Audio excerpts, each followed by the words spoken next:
দারুণ টেস্টি চটপটা এই পাপড়ি চাট বাড়িতেই খুব সহজেই কিন্তু তৈরি করা যায়। আর এই পাপড়ি চাটের পাপড়িগুলো আপনারা 2 থেকে 3 মাস পর্যন্ত স্টোর করে রাখলেও নরম হবে না।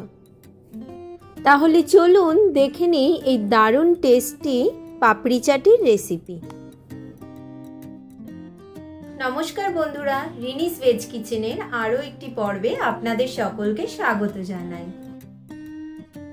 প্রথমে পাপড়ি চাটে পাপড়িগুলো তৈরি করার জন্য একটি মিক্সিং বোলে আমি নিয়েছি 2 কাপ ময়দা, এর মধ্যে দিয়েছি স্বাদ মতো লবণ আর বড় চামচের 2 চামচ ঘি, আর একই সাথে দিচ্ছি হাফ চামচ জোয়ান হাতে একটু ঘষে দিয়ে দিচ্ছি।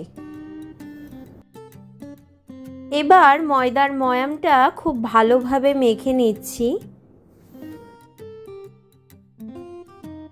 যখন দেখবেন ময়দা মুঠো করলে এরকম মুঠো হয়ে যাচ্ছে, ভাঙবে না, তার মানে বুঝতে হবে ময়ামটা ঠিকঠাক আছে।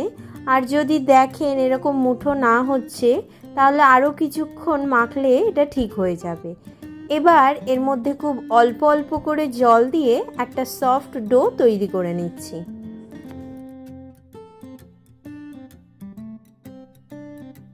ময়দাটা এখানে মাখা হয়ে গেছে। ময়দাটা নর্মাল ঘরে তৈরি করা রুটির মতনই সফট হলেই হবে। এবার এটা 30 মিনিটের জন্য আমি ঢাকা দিয়ে রেখে দিচ্ছি। 30 মিনিট পর এই মেখে রাখা ডো থেকে আমি লেচি করে নেব। এখানে মোটামুটি আমি 4টে লেচি করে নিয়েছি। এবার এর থেকে একটা লেচি নিয়ে রুটি যেমনভাবে বেলে সেরকমভাবে বেলে নিচ্ছি।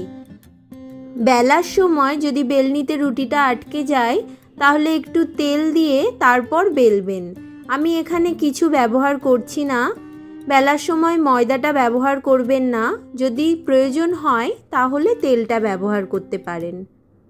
এখানে রুটিটা আমি বেলে নিয়েছি। রুটিটা পুরো গোল করতে হবে এরকম কোনো ব্যাপার নেই। আমি এবার এই বেলে নেওয়া রুটিটার মধ্যে একটা কাঁটা চামচ দিয়ে এরকম ছিদ্র করে নিচ্ছি। এটা কিন্তু করা খুব প্রয়োজন। এটা যদি ভুলে যান করতে, তাহলে কিন্তু পাপড়ি চাটগুলো তেলে ছাড়ার পর লুচির মতন ফুলে যাবে।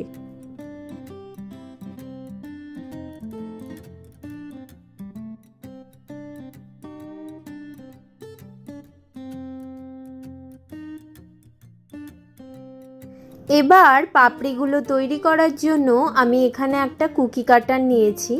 আপনাদের কাছে যদি কুকি কাটার না থাকে, তাহলে ছোট কোনো বাটির সাহায্যে এগুলো কেটে নিতে পারেন।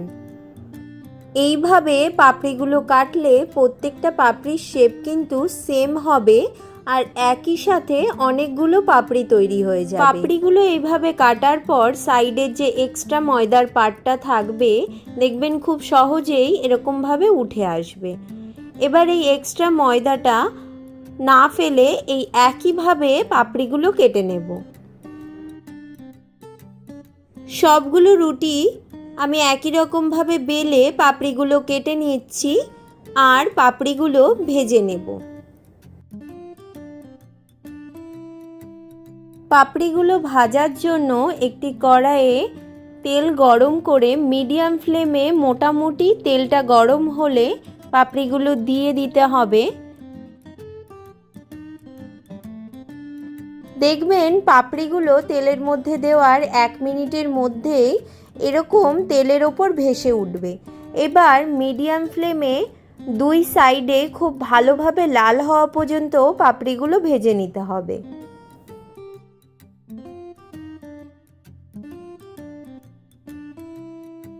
1-2 মিনিট পর এরকম এক সাইডে লাল হয়ে আসলে অপর সাইডটা উল্টে ভালোভাবে ভেজে নিতে হবে। এখানে পাপড়িগুলো ভাজার সময় গ্যাসের ফ্লেমটা কিন্তু মিডিয়ামেই রাখবেন। হাই হিটে যদি পাপড়িগুলো ভাজেন, সেক্ষেত্রে পুড়ে যাবে আর ভালোভাবে ভাজা হবে না। এখানে পাপড়িগুলো ভাজা হয়ে গেছে 2 সাইডেই ভালোভাবে। এবার তেল থেকে তুলে নিচ্ছি। দেখুন পাপড়িগুলো কিন্তু খুব খাস্তা তৈরি হয়েছে। পাপড়ি চাট তৈরি করার সময় দুই রকমের চাটনির প্রয়োজন হয়, একটা লাল চাটনি আর অন্যটি হলো সবুজ চাটনি। প্রথমে সবুজ চাটনিটা তৈরি করার জন্য আমি এখানে নিয়েছি 1 চামচ শুকনো খোলায় ভাজা ছোলার ডাল, 2 ইঞ্চি আদা, স্বাদমতো লঙ্কা, অল্প ধনেপাতা আর অল্প পুদিনা পাতা। সব কিছু একসাথে মিক্সিং জারে দিয়ে ফ্রিজে রাখা অল্প ঠান্ডা জল দিয়ে এটা পেস্ট করে নেব। খুব বেশি পাতলা বা খুব বেশি ঘন করবেন না, যতটা জলের প্রয়োজন ততটা দিয়ে পেস্টটা বানিয়ে নেব। চাটনিটা এরকম হবে। এবার এর মধ্যে আমি স্বাদ অনুযায়ী লবণ দিয়ে ভালোভাবে মিশিয়ে নিচ্ছি।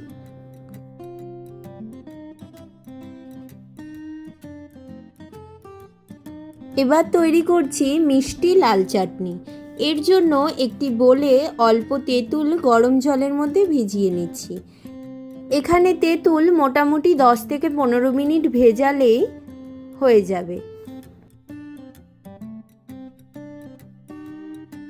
15 মিনিট পর তেঁতুল ভালোভাবে একটু হাত দিয়ে চটকে নিতে হবে। এবার কড়াই গরম করে তেঁতুলের রস একটা ছাঁকনি দিয়ে ছেঁকে নেব। খুব ঘন হয়ে গেলে এর মধ্যে একটু হাফ কাপ মতন জল মেশাতে পারেন। একই সাথে এর মধ্যে আমি দিয়ে দিচ্ছি 250 গ্রাম আখের গুড়। আপনারা এখানে গুড় যদি না মেশাতে চান তাহলে চিনি ব্যবহার করতে পারেন 1 কাপ। দিচ্ছি 1 চামচ গোটা মৌরি আর হাফ চামচ শুকনো লঙ্কা গুঁড়ো, 1 চামচ কাশ্মীরি লঙ্কা গুঁড়ো। সব কিছু খুব ভালোভাবে মিশিয়ে নিচ্ছি। চাটনি এরকম ফুটতে শুরু করলে মিডিয়াম ফ্লেমে রেখে চাটনিটা আরও রান্না করতে হবে, যতক্ষণ না চাটনিটা ঘন হয়ে যায় আর কালারটাও চেঞ্জ হয়ে যায়। দেখুন ঠিক এরকম যখন হাফ হয়ে যাবে চাটনিটা আর ঘন হয়ে যাবে, কালারটাও চেঞ্জ হয়ে গেছে, তখন গ্যাসের ফ্লেমটা অফ করে দিতে হবে, কারণ চাটনি ঠান্ডা হয়ে গেলে কিন্তু আরও ঘন হয়ে যাবে।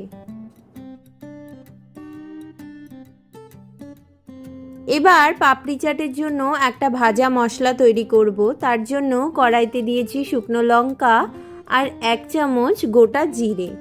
জিরে আর শুকনো লঙ্কাটা হালকা লাল হওয়া পর্যন্ত ভালোভাবে ভেজে নেব। ভাজার পরে মিক্সিতে ভালোভাবে গুঁড়ো করে নেব।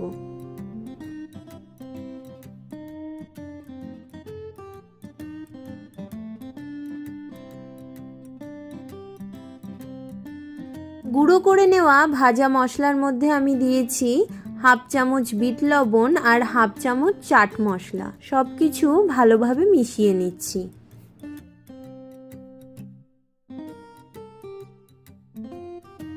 আর নিয়েছি 2 বড় আলু সিদ্ধ করে ছোট ছোট করে কেটে। পাপড়ি চাটের জন্য হাফ কাপ টক দইয়ের মধ্যে হাফ চামচ লবণ মিশিয়ে ভালোভাবে ফেটিয়ে নিচ্ছি। এবার পাপড়ি চাট তৈরি করার জন্য প্রথমে একটি প্লেটে পাপড়িগুলো সাজিয়ে নিচ্ছি।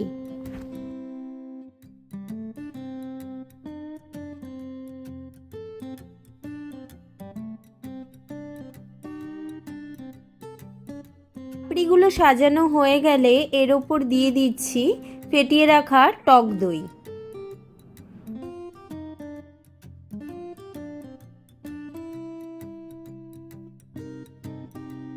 টক দইয়ের পর সিদ্ধ করে রাখা ছোট করে কেটে নেওয়া আলুগুলো দিয়ে দিচ্ছি।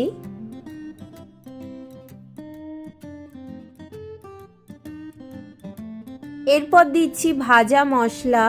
আপনারা ঝাল কতটা পছন্দ করেন সেই অনুযায়ী মশলাটা দেবেন। একই সাথে দিচ্ছি সবুজ চাটনি।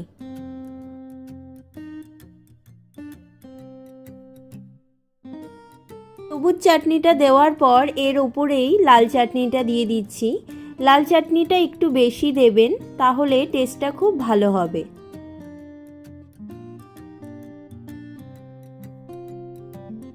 লাল চাটনি দেওয়ার পর আরও একবার টক দই দিয়ে এর ওপরে ঝুরি ভাজা দিয়ে পরিবেশন করুন এই দারুণ টেস্টি পাপড়ি চাট।